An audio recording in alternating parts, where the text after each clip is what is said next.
In the early morning hours of January 30th, 1968, families across South Vietnam were at home preparing to celebrate the Lunar New Year when they were suddenly jolted awake by the sounds of bombs and artillery fire.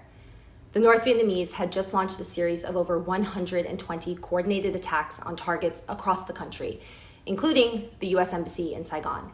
Now, this stunning attack, known as the Tet Offensive, took the entire nation by surprise. It was bold, it was traumatic, and yet, even with the advantage of surprise, it was still considered a military defeat for the North, who suffered far more casualties. The Americans may have won the battle, but they would soon lose the war. This twisted paradox is emblematic of the American experience in Vietnam and so many other foreign adventures in the decades to come. The Tet Offensive made it across the seas and into the living rooms of ordinary Americans.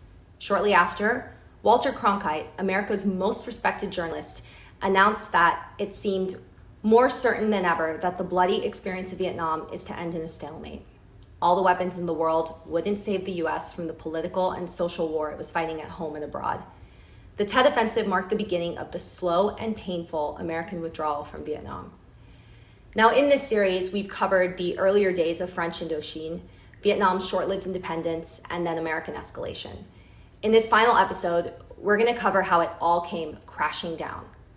How a tiny, insignificant guerrilla army ended up defeating the world's most powerful military is still debated nearly half a century later. Now, there is no single or simple answer, but it's rather the culmination of a series of political, social, and logistical factors, including, when the US entered Vietnam, there wasn't a single Vietnamese speaker working in Washington. Policymakers thought that they were fighting a puppet of China and the Soviet Union in a battle between communism and capitalism. It was black and white. They didn't understand that this went far deeper than that. This was a war for Vietnamese self-determination. Now, this is an important point because the US would continue to make this same mistake in future wars, enter a country to liberate the people without a deep understanding of the local culture, systems, and population. 2. No president wanted to be the one who lost Vietnam. In the bipolar environment of the Cold War, they were terrified of how other countries would react if America turned its back on an ally.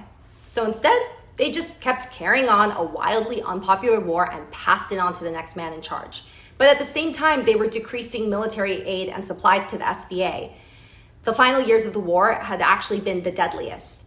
President Nixon intensified bombing and expanded into neighboring Cambodia and Laos in a last-ditch effort to save face.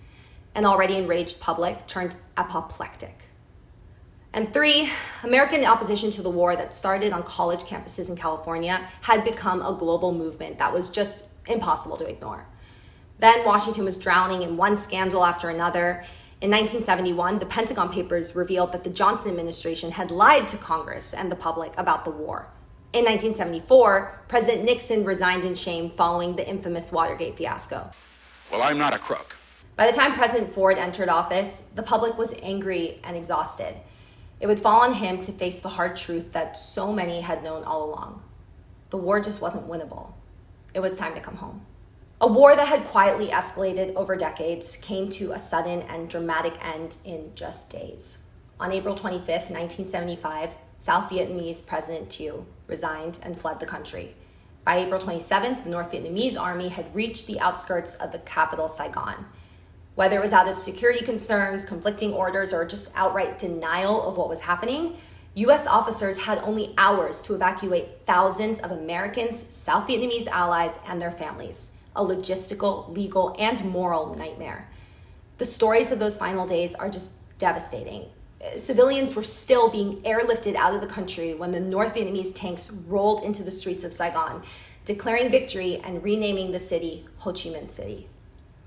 In the decades to come, millions of Vietnamese refugees would start new lives in the US. Today, the Communist Party continues to rule Vietnam, and the US has actually made peace and even genuine partnerships with its former foe. But the legacy of the war lives on. 40 years later, foreign correspondent Martin Woolacott wrote, "Vietnam, like Hamlet's ghost, refuses to go away.